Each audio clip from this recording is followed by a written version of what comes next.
and welcome to Recall the Midwife, our listener special part 2. So as you all will, woohoo! So as you all will know, we just got so excited. We talked all the way through our first episode, and we decided we would extend this into a second part, which we think we are going to publish on the same day, so you guys get a little bonus. But yeah, we've got to keep on going, girls, because this is so fun and so exciting, and I just love all these topics. Okay, so Alex, keep us on the straight and narrow. Where do we go next? Okay, so and now I don't even know how you say this. Breath in Arianator on Instagram. Can I just say she's a super fan?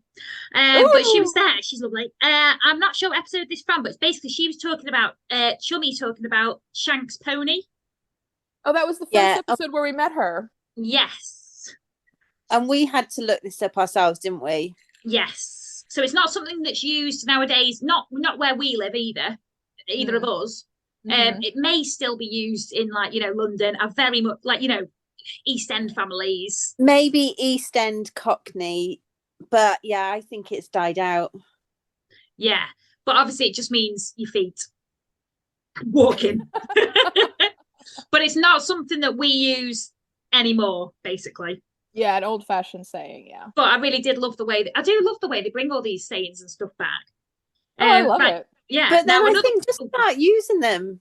Yeah, well, let's do it. You're already using them downstairs. I Tony my daughter to school every morning. Yeah, these are the phrases that you always say just in totally natural conversation when we're on this podcast. So you're already bringing them back.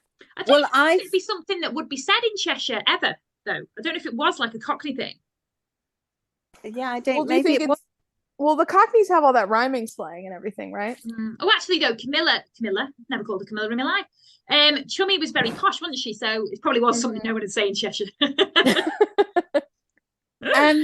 See, I've started saying TTFN in everyday life, just when I'm leaving work, and my nephew, who is on the cusp of being a teenager, was like, does Becky know slang? Because that doesn't mean anything. I think you'll find it does. Yours, yeah. Yeah, thank you. It's 41-year-old slang colloquialisms from us, thank you. I want to start using tickety boo because I just think that is hilarious. One of our listeners said that as well about tickety boo. Well, also the fact that Dr. Turner said it in that scene with Trixie, nothing is gendered, but like the fact that he said it just made it so lulz because tickety boo coming out of a serious man just doesn't really. Well, talking about language as well, Camilla Superstar, what a cool name, Camilla Superstar on Facebook has said about pet names. She loves all the lovely pet names that the midwives call the mothers, and she's asking basically what was typical back then. Are they used today, or can they be used in modern day midwifery? And they used to, in the show, I've been watching and seeing what different things, because obviously some of the wives, like a lot of the mums and other mothers would be like, all right there, lovey, that kind of thing. Yeah. And duck. And that kind of, like where I am, love's a big thing. In Nottingham and stuff like that, duck's a big thing. Yeah. My mom was saying that Trixie always calls everyone sweetie, and then what's her name? The Jamaican nurse that comes in like a couple seasons. Lucille. She always calls or it's one of the other nurses, but it's like in the later season. She always calls everyone chick. Yeah. Chick. She's like, hey, chick, come on, chick.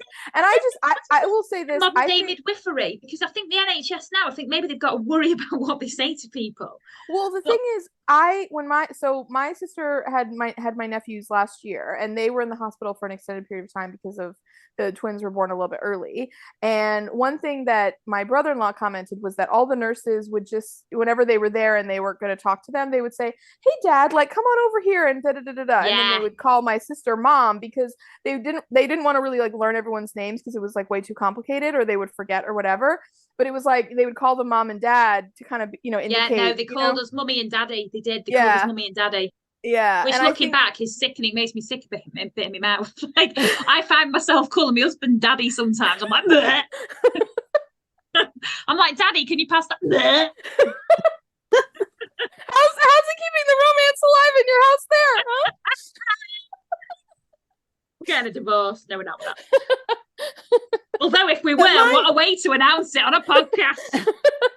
to him. My parents have only ever called each other mum and dad. They don't call each other by their names. Well, I have to tell you guys something. Now, Bex. Yeah, like when you're not there, you'd be like, Dad. No, because now they call each other grandma and granddad. Yeah, wow. but when you're not there, I mean, maybe they've got some really, really sexy pet names they use when the others aren't there. This has gone too far. Right, now, someone else, Frances McMillan, let's get back on track, because this is back on track. We're going to have part 3 before we know it. Frances McMillan waves at me and she says, we get a chuckle out of how far gone are you? Now, I will say, how far gone are you then, love? How far gone are you? I would say, and it's in 2022 up north. I'd be like, oh, how far gone are you? And they'd be like, 20 weeks. We would say how far along. I mean, we would say how far gone, but I think not as much. But we would say how far along are you? Oh well. It's a subtle difference. I'm not saying we would never say it, but yeah. Right, I've got a few more. This is one. Okay. This is another. I've basically got a list that I've written from just my observations, but this is the last reader one I've got for now. Mm-hmm. Because we've kind of done all my reader ones, but this is from Alison Purdy. And can I just say, Alison Purdy, this is one of the most introspective, amazing questions we've ever seen. I don't even know if we'll be able to answer it, if I'm honest. Shout out to Alison. Yeah, well done, Alice. This is off Facebook. So she says, it must be tricky to write the script in a way that sounds authentic, but doesn't include certain words or phrases in common use back then that would be offensive to a modern audience. She is so right, because we had that whole episode where we couldn't tell you the second word of something. Yep. A golly. Yeah, but I think it's shocking that they even included a golly. Me too. Sometimes they will slip them in an educational way. For example, Dr. Turner will say some people will call them this, but the medical term is Y, kind of thing. Even the brown paint they use on loads of the room sets had an offensive name. It will be interesting to discuss where they find the balance and how this compares to American language and phrases of the time. Well, Alison Purdy, I think we can all agree you are above our heads. I think Alison Purdy is a genius. She must be some kind of like professor or PhD or something like that, because that is the most thoughtful, like intelligent question. All of our listener questions are amazing and wonderful. So nothing like that, but just Alison. Oh my gosh, you're hitting us on another level.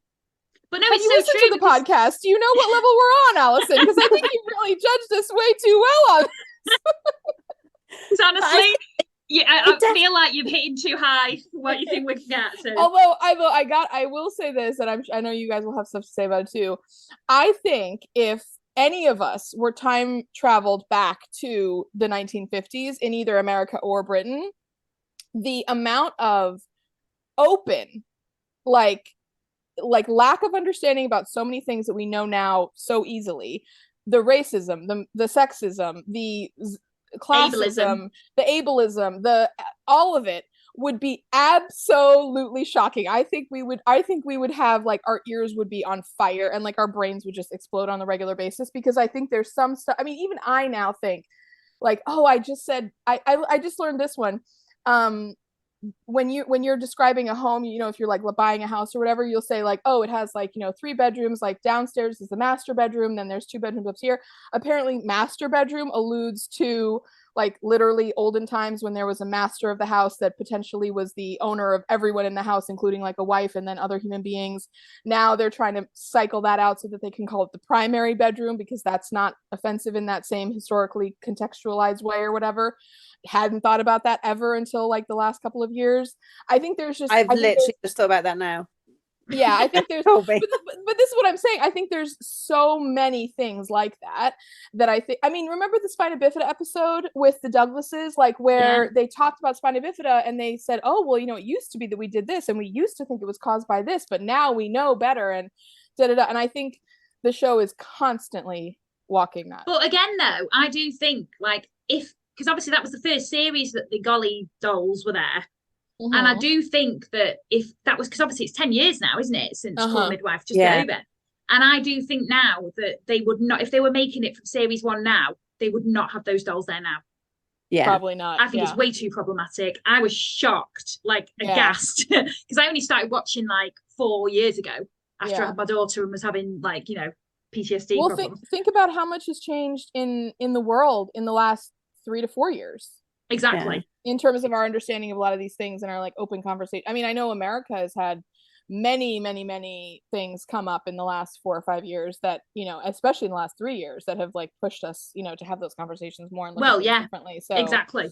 Yeah. Now, and but also, obviously, sorry.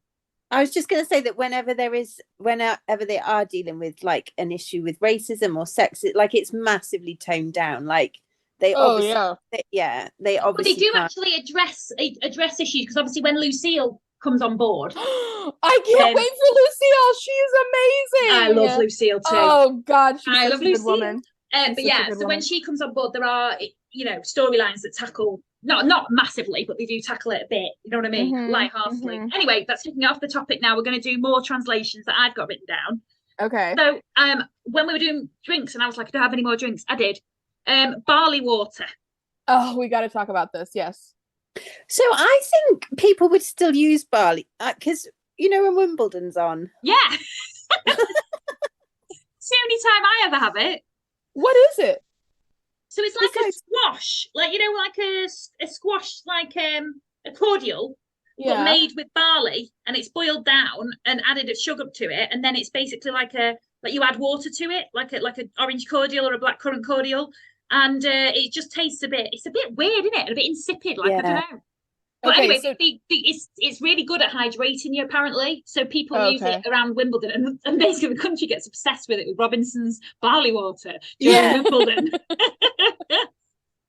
So the thing is, I'd never had squash until I come to the UK, and for Americans, we don't really have that. I mean, like basically what it is, it's like a concentrated juice drink that you put some of it in a glass and then you top it up with water and ice, or you could do seltzer or whatever like that, but it's just basically like a concentrated juice. But we have cordials over here, but they're just not popular the same way, and people don't drink them the same way.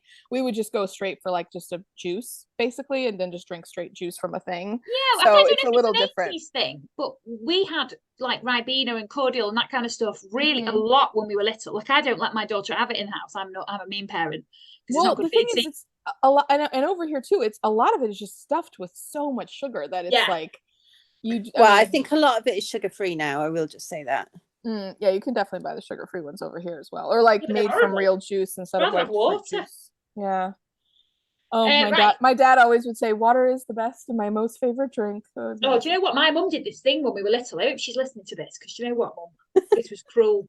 I was really excited about Adam's Ale, and we were like, do you want juice, or do you want thing, or do you want Adam's Ale? Oh, Adam's Ale, it's so nice, Adam's Ale. And we were like, oh yeah, we want Adam's Ale. Oh, Adam's Ale, that would be lovely. She just gave us water. I think I threw it on her. I was like, why was it called Adam's Ale? Adam, like Adam and Eve. She was trying to do a major rebrand on just water. Well, it did not pay off. But I just didn't know why it was called Adam's Ale. But now I understand it. Okay, Al, do you have any more? Because I've got one or two. I've got Bonfire Night. Okay, Guy Fawkes Day. I was going to put that as well. So do we never ever call it Guy Fawkes Day? Do you call it Guy Fawkes Day, Bex? No, Bonfire Night. Remember. Right, but we don't have that holiday, so that doesn't mean anything outside of the UK, right? But you know of it. You know of it. I only learned about it when I got to Lancaster, and I did my year abroad, which is How I Met You Girls, and I got to England on the 3rd of November, on the 3rd of October. Yeah, and now in the US, obviously we celebrate July 4th / Independence Day, and that's a big like fireworks night in the middle of summer. So I always associate fireworks with like being hot, drinking, eating ice cream cones, blah blah blah. So I'm in the UK. Oh, that's so weird. I know. So I'm in the UK for a month, and then all of a sudden everyone's like, "Oh, are we gonna go out and like do bonfire night and everything?" And then I'm thinking literal bonfires, right? Which there were, but then you guys also did fireworks, and it was cold and raining, and standing in the cold and rain and watching fireworks was so wild to me. I will never forget it. It was like the most crazy with sparklers. Thing. Yeah, do you have sparklers in America? Oh yeah. We have anything that's like violent explosives, I'm sure we've got it. Yeah, definitely. Well, V for Vendetta was about Guy Fawkes, wasn't it? Yeah, like they had all the Guy Fawkes masks and stuff. But to be honest, I'm really annoyed about Bonfire Night. It was an attempted destruction and overthrow of Parliament in the 1600s. Yeah, they tried to blow it up basically, and then they got caught, and then they put him on bonfire, and that was basically what we spoke. Basically, it's awful that we're like celebrating someone who tried to overthrow the Queen, the king. But you're celebrating that it didn't happen, right? because you're but if I'm honest, I probably preferred it to happen. But you wouldn't have. Yeah, and actually, because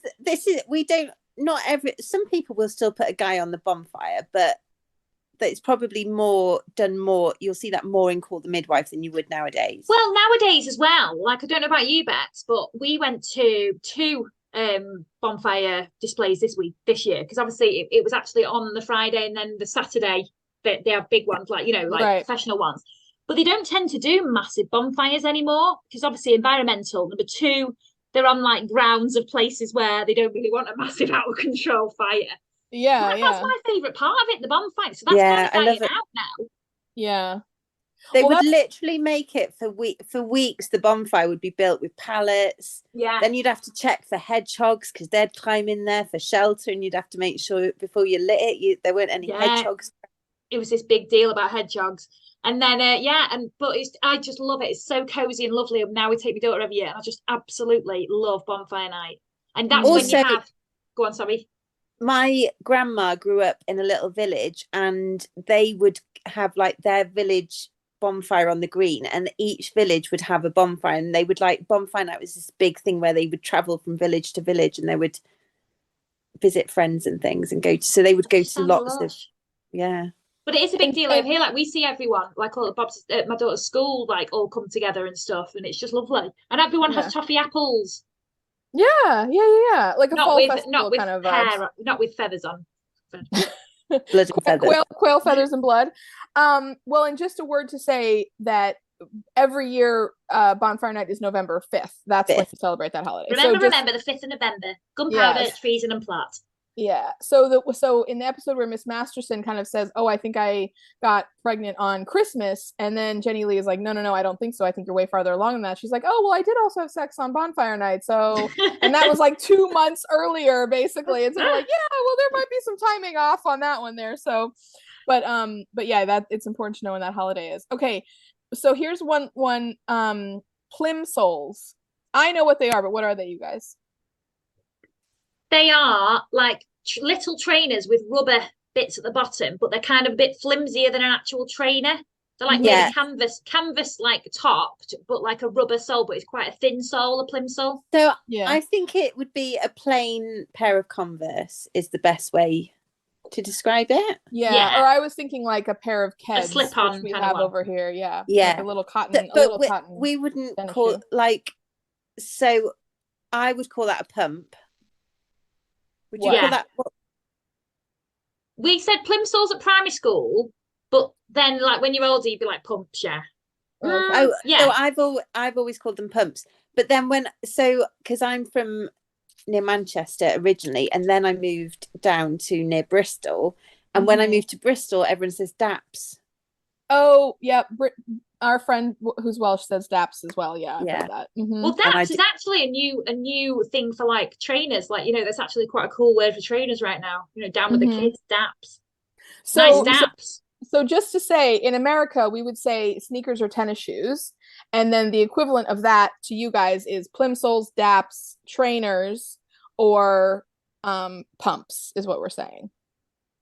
Yeah, they're not all the exact same shoe, but I would say trainers is different. Shoe. Trainers are different to plimsolls, right? Well, trainers are laces and like I'd say leather, right? But like to me, like sneakers, tennis shoes, running shoes would all kind of be like you'd be describing specifically different shoes, but you know what category of shoe you're in. It's like an athletic shoe of some kind. And okay, so now do we have any other like translations or listener questions we need to go over?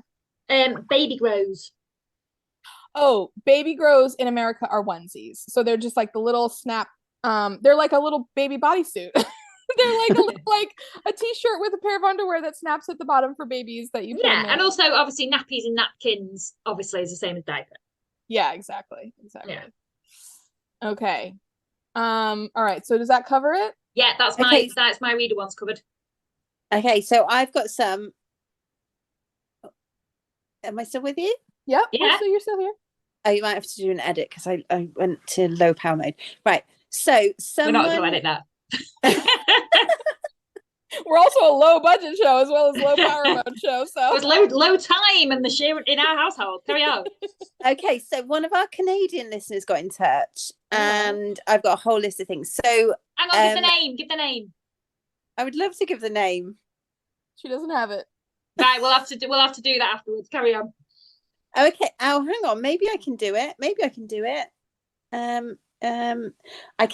Heather Rawlins got in touch with us. Oh, yes, hello, Heather. Legend, Heather. Yes. Also a North American lady, which go for that.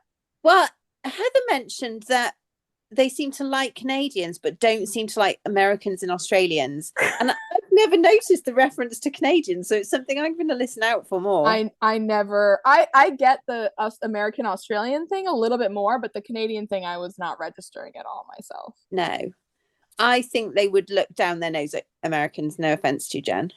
Oh, completely. No, you guys have been condescending to me our whole relationship, so I don't know why that would be surprised by that.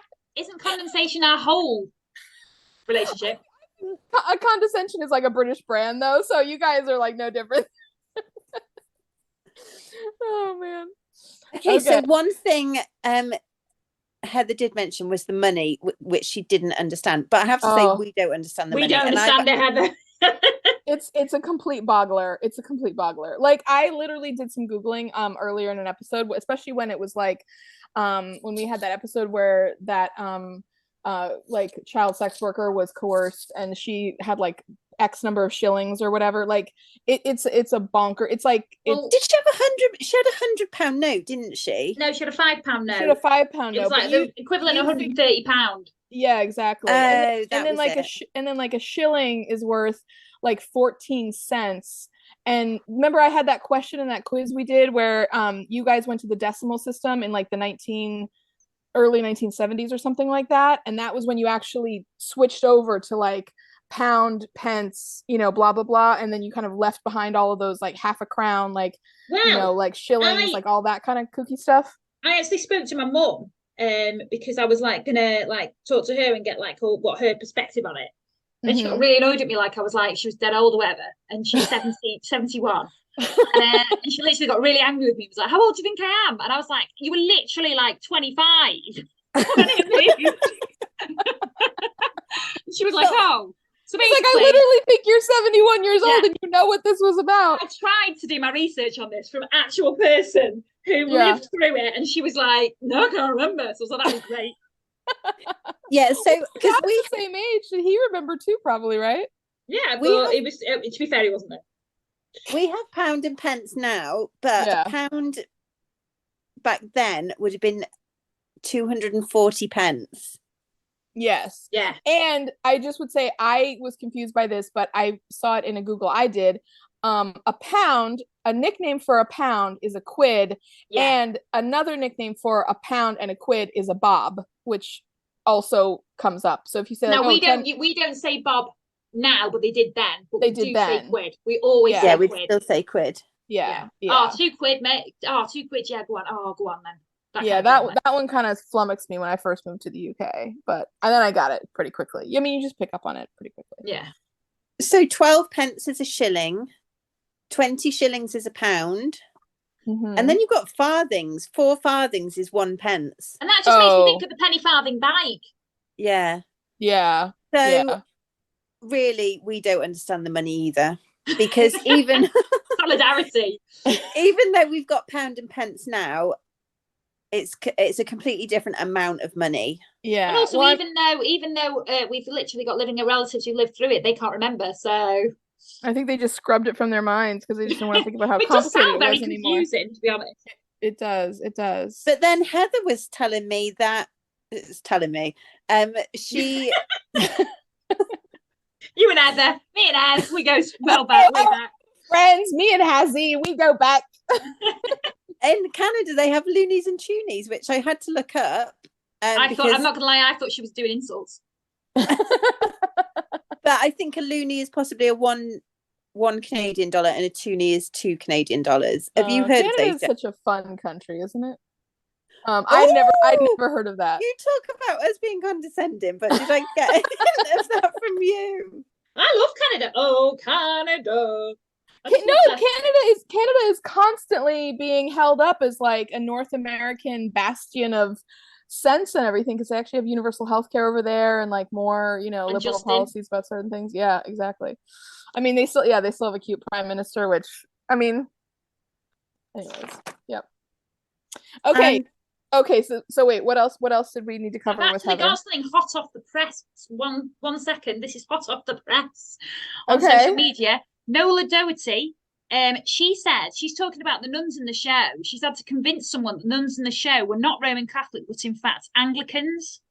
And I just want to confirm to her, yes, they are Anglicans. They are not Roman Catholic. I know it's more common to have Roman Catholic nuns, but there were pockets of Anglican, and there still are pockets of Anglican nuns in this country, but they are few and far between. Sorry, carry on, Bex.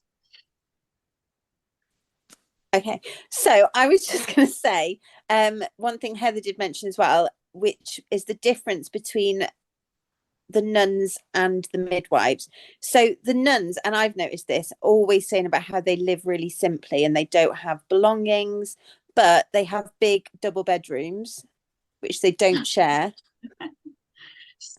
Whereas the midwives are in single beds, often having to share rooms.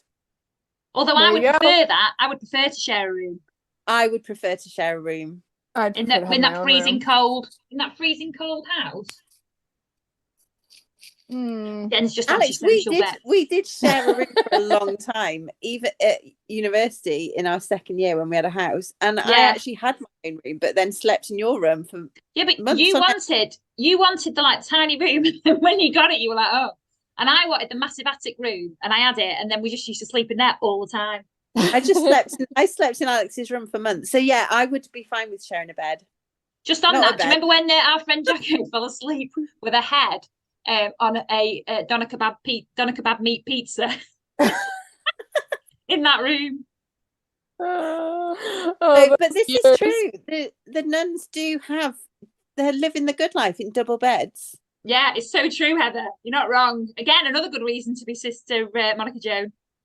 I will say this. I wonder if the idea is that like the nuns are there for life, whereas the nurses are, could be there for, a long time, but also maybe they would, like chummy, like get married, move on, move to a, a different house. And it's kind of more like there's midwives cycling through in and out. Sessions and stuff like that. They don't need a big room. No, I don't know. I mean, I'm just speculating that could be the reason why, because I'm defending them, Jen. How dare I defend the midwives or the nuns or whatever. Okay, so I love all those questions. I love our listeners. They're amazing. Should we move on to like a funny game? Yes. Yeah. Okay. Well, can I just say thank you to every single one of you who sent questions in. I tried to answer them all. We will have more. I do apologise. We'll do another listener special another time. We will. Thank you so much. We've honestly really appreciate it. I also need to apologise to anyone who sent us an email, because I am in charge of the email and it's not efficient on my part. That's an apology to me and Jen as well. Pick it up, Bex. Okay. Well, we are all still getting better at this, and so we're just going to keep, learning and growing. And our listeners are the absolute best. Every single one of you is absolutely amazing. Okay, girls. Here's a funny game. Now, this show is about women. We love women. We talk about the community of women all the time. They are the absolute stars of the show. But we wouldn't be with this show if there weren't men as well, obviously. So I have picked out a bunch of guys from season 1 and season 2, and I thought it would be really funny if, in a very loving, like humorous, lighthearted, tongue-in-cheek way, we objectified them. We objectified them just a little bit and played a very fun game of, as the Brits would call it, snog, marry, avoid. My version of it had some more crude words than those, but snog, marry, avoid, which I think is very nice. And I'm going to give us a group of 3 guys, and then we'll all decide who we would do those aforementioned things with. Again, just for fun. Okay, are you ready for the first group of guys, ladies? Yes. Okay, we'll do kind of an older crowd to start. So, okay. So the first one is Joe Collett. Remember Joe Collett? Yeah, he was my maiden. Yeah, my maiden. Yeah. Father Ted, the priest that helped the sex trafficked young women and then Ted, Winnie's husband, who was very loving and accepting of the child that she had out of wedlock with a one-night stand. So Father Ted, Joe Collett, and Ted, snog, marry, avoid. Who wants to go? I'll go first, Bex. I would avoid the father.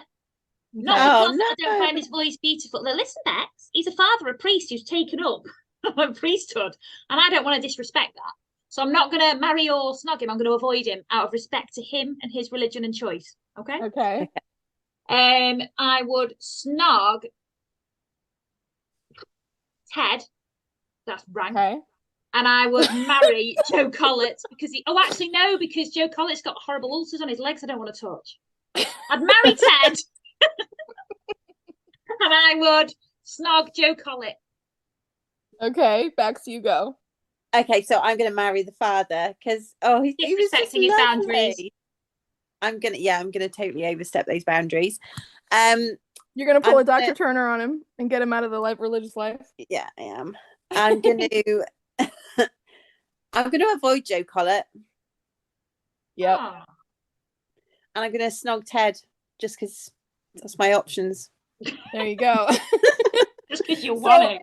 So actually, just to make it easy and quick, I'm going to do exactly the same as Bex. I love Joe Collett so much, but out of the choices that I have, I've got to say avoid. You do realise that man's made vows and you both basically making him take away from it. Sorry, that priest was cute. I mean, we both like fig rolls. I'm I like fig rolls. Doesn't mean I'm going to make him, stop his vows. Anyway, those vows didn't stop Ternadette. Oh, controversial. Carry on, Jen. I know. Okay. So here we go. David Jones, remember David Jones, Mary's husband? Shirley Redmond's husband. The guy. Fit. Yeah, and then Irene Kelly's husband, the one that had the broken arm, that had Cynthia wet the baby's head. Remember? We're gonna do those three husbands next. Yeah. Okay. All right, so picture them in your mind. Where are we going, ladies? Here, I'll go first on this one. So, okay, Shirley Redmond's husband. Which one was Shirley Redmond again? Shirley Redmond's husband. Shirley was the one that had her baby kidnapped by Mary. Remember, little tiny Kathleen was kidnapped? Oh, no, it wasn't Dougie. What was his name? It doesn't matter what his name was. I couldn't figure it out. Okay. It's just a face to him. And who's my other options? David Jones, remember Mary and David, she was the violinist and then she when he goes out with Jenny in real life. Yeah. And then who's my third option? Irene Kelly. I literally said these already once. Okay. Irene Kelly's husband is the one that had the broken arm that made Cynthia wet the baby's head and he was out of work and then I'm avoiding him because he's not got a job. Yeah, okay. So so he's the one I'm gonna avoid. I'll snog David Jones and I'm gonna marry Shirley Redmond's husband. That's my list. Okay, that's probably what I would do. That's exactly what I would do. I think that's the way to go. Yeah. Although, go on. Sorry, Bex. So I would definitely marry Shirley Redmond's husband. Yep. And now I'm torn because I would have avoided Davy Jones. David Jones. Yep. David Jones. But who was my other one? Oh my God. The one that had the broken arm that was out of work. I can't remember what you just told me. The Kelly baby that died. Remember and Cynthia had all that trauma. No, I've just spoken about the Kelly baby. David Kelly. That's your cousin. That's my David Jones, the ginger one. David Jones. And then who's the other one? Oh my, honestly, this game is backfired. So David Jones is the violinist. Husband, yeah. And then who's the other one? Oh. Shirley Redmond's husband. The baby got kidnapped. I've married him. Who's the other one? I'm trying to get a fourth. It's three men, Bex. It's David Jones, the one that married. Oh, Jen, move on. We're done. Bex, you need to resolve your medical history a situation right now before we go to the next group. Okay. All right, here we go. This is gonna be so easy. Aubrey Tracy, none of us know who this man's name is, but it's the arrogant doctor at the London who has Parkinson's that almost killed Jimmy. Yeah, Sid is Megan Maeve's husband. He married the two women and That's Sid. Yeah. And then Douglas Roberts, who is the one that had the son with spina bifida that was... Marry Douglas Roberts, snog Sid, avoid Dr. Aubrey. I think we're all going to say the same. Yes, exactly. Yeah, I am going to say that. Okay. I've decided that the only way I can play this game is not by referring to them by name, but referring to them by their description. Okay, that's fine. Thank you for that update. Okay, next one. Okay. These are so randomly put together. Okay, first one, Reverend Appleby Thornton. I do not need to explain.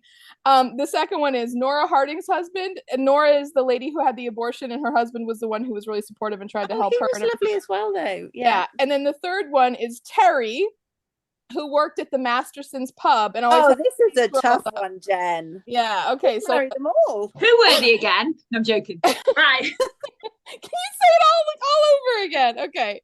Right, so go on, Bex, while they're in your head.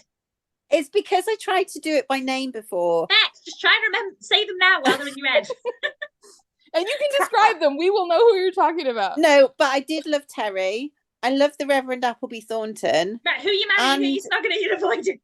I don't know, because I would marry them all. I don't want to avoid any of them. Okay, here's my list. I love him, but I'm going to avoid Nora Harding's husband. I would definitely get a snog from Terry because, like, oh my goodness, like being embraced with those big arms. And then I would definitely marry Reverend Appleby Thornton. He talks a whole hell of a lot, but my gosh, is he just the cutest, sweetest man. I would marry Nora Harding's husband because he was just so supportive and lovely. I'd avoid Reverend Appleby Thornton, and I'd snog the barman. Do you know why I think you'd avoid the Reverend Appleby Thornton? Because he'd remind you of your mum by how much he talks. Also, I just couldn't see myself, he's also about a foot shorter than me. Anyway, next one, Bex. Jen, even. Okay. All right. Here we go. A group of kind of younger guys. Okay. Bob Lacey, which is Annie's son from the Pie and Mash shop. And Bob is the one who went off to avoiding America. him. I'm avoiding him. All right. Okay. And then Alec Jesmond, Jenny's boyfriend and Jimmy's friend. And avoiding him. Yvonne's husband, Alan, the one who has PTSD. Those are I loved Alan. Yeah. Okay, so you know so say what you're gonna do, Bex. Okay, so I'm gonna marry Alan. Okay. Because I loved him. Yeah. The guy from the Pie and Mash shop. I'm gonna avoid. Lacey. Yeah, because I didn't like his choice of wife. Mm-hmm. And I just Bob, felt the son Bob. Sorry, the son Bob. Yeah. Not I just felt. Oh yeah, the son. Yeah, I just felt he should have stood up for his mum more and like. Oh yeah, it was just awful. There's a lot to say there. And then I don't like Alec Jesmond, but I'm left to do is snog him. I'd marry Bob because I'd go off for a lovely new life in America and come see you, Jen. I'd snog Alec Jesmond and I'd avoid Yvonne's husband, Alan, just not because of anything to do with his PTSD. He just did this really annoying acting one bit and it just really annoyed me. I thought I could live with that forever. Carry on, Jen. Okay, I would, oh man, this is a tough one. Okay, I would probably, oh gosh, this is actually really tough. Oh man. I don't know why. This one's like really catching me. Okay. This is like the previous one. Alec gets cuter like as he goes on. Yeah, he does. So I'm trying to like think about him like later. Because he's like, yeah, but would you still love him once, Yeah, I know that's tough. Okay. You know what? I'm gonna say I would marry Alan, I would snog Bob, and I would avoid Alec. And I will just say Bob, I would definitely enjoy snogging him because he's also in Midsummer Murders, which I got into for a long time, and he's the cute young detective on that show. So I kind of think of him as that like cute young vibe guy. So I'd have a little snog from him. So okay, that's the game. That's all the guys. Oh, well, thank you so much for listening, everyone. That was amazing. Yeah, I hope you enjoyed part 2. I could do this all day. I know. It's so good. Well, I feel like we have been. But yeah, thank you so much, everyone, for listening. Thank you so much for contributing. Please like and subscribe. And we just love it so much. Thank you so much. Yeah, we love you all. Thank you. Thank you. See you again soon.